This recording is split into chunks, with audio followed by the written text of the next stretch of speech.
Teraz Kristián Kováč. Urban sa musí vrátiť. Mrena je tam spoločne s Machom. Macho sa dostal k puku a Slovan vedie 1-0.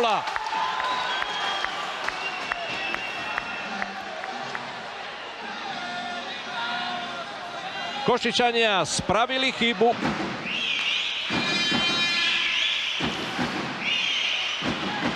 Junás spravil to elegantne s prehľadom.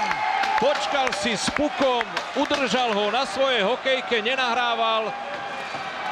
Košický obránca. Košičania sa bránia so Škovírom, Krotákom, Vantrobom a obráncom Kledrovcom. Gól!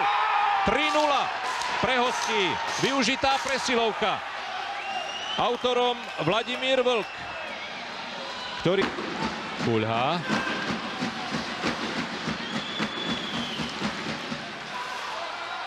Opäť Slovan. Príležitosť 4-0.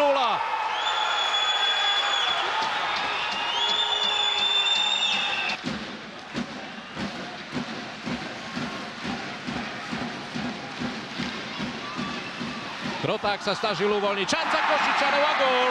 Jeho autorom je Kmiť.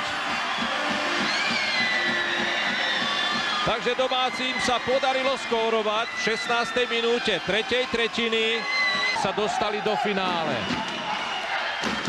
Domáci korektne nechali plynúť čas a je tu koniec. Slovan Bratislava sa stal majstrom Slovenska.